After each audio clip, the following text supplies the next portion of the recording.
وحده والصلاة والسلام على من لا نبي بعده. فأعوذ بالله من الشيطان الرجيم. بسم الله الرحمن الرحيم. فلا تقل لهما أف ولا تنهرهما. صدق الله العظيم. معزز حاضرین، ماں باپ اپنی اولاد کے لیے دنیا کی عظیم ترین دولت ہے. جس طرح آنکھوں کی قیمت اندھے کو معلوم ہے، ہاتھ کی قدر لولے کو پتہ ہے، پاؤں کی اہمیت لنگڑا جانتا ہے، اسی طرح والدین کی قدر و قیمت انہیں کو معلوم ہے جن کے والدین دنیا سے اس وقت چلے گئے جبکہ انہیں سہارے کی سخت ضرورت تھی. آئیے آج ہم اس نعمت عظمیٰ اور دولت گراں کے بارے میں کچھ معلومات حاصل کریں تاکہ ہم بھی والدین کی قدر و قیمت سمجھ کر ان کی خدمت کر سکیں. لبوں پہ اس کی کبھی بددعا نہیں ہوتی کہ لبوں پہ اس کی کبھی بددعا نہیں ہوتی، بس ایک ماں ہے جو مجھ سے خفا نہیں ہوتی. کتابوں سے نکل کر تتلیاں غزلیں سناتی ہیں کہ کتابوں سے نکل کر تتلیاں غزلیں سناتی ہے. ٹفن رکھتی ہے میری ماں تو بستہ مسکراتا ہے. حضرات، اگرچہ ہمارا حقیقی خالق و مالک اور پیدا کرنے والا اللہ تعالیٰ ہے، مگر سب جانتے ہیں کہ دنیا میں آنے کا ذریعہ ہمارے والدین ہیں. یہی وجہ ہے کہ قرآن کریم میں اللہ تعالیٰ نے جہاں اپنے حقوق بیان فرمائے ہیں اور اپنی عبادت کا حکم دیا ہے، وہی والدین کے ساتھ حسن سلوک، بہترین برتاؤ اور محبت و شفقت کا معاملہ کرنے کا بھی حکم دیا ہے.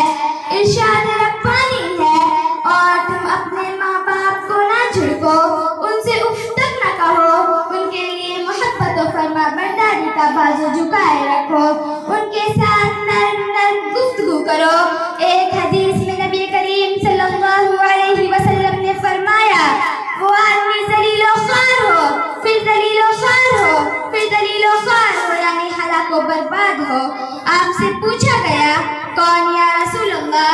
آپ صلی اللہ علیہ وسلم نے فرمایا، وہ شخص جو ماں باپ یا ان میں سے کسی ایک کو بڑھاپے کی حالت میں پائے اور پھر ان کی خدمت کر کے خود کو جنت کا مستحق نہ بنا لے.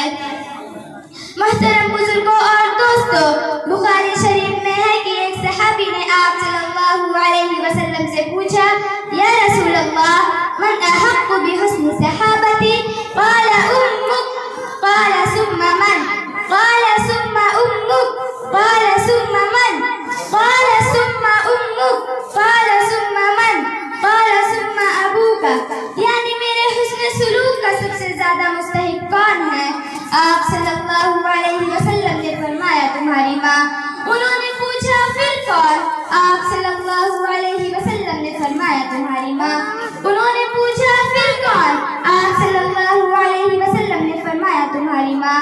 انہوں نے پوچھا، پھر کون؟ آپ صلی اللہ علیہ وسلم نے فرمایا، پھر تمہارا باپ. ایک حدیث میں فرمایا، باپ جنت کے دروازوں میں سے بہترین دروازہ ہے. تم چاہو تو باپ کی نافرمانی کر کے اس کو ضائع کر دو یا اس کا دل خوش کر کے اس کی حفاظت کرو.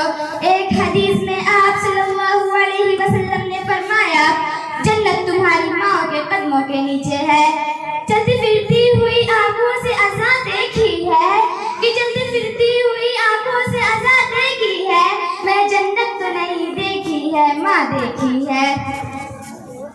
دوستو، بڑے خوش قسمت ہیں وہ لوگ جو اپنے والدین کی خدمت کر کے اپنی دنیا و آخرت کو پرسکون بنا رہے ہیں، اور بڑے بد نصیب ہیں وہ لوگ جو ان کی نافرمانی کر کے اپنی دنیا و آخرت کو جہنم بنا رہے ہیں.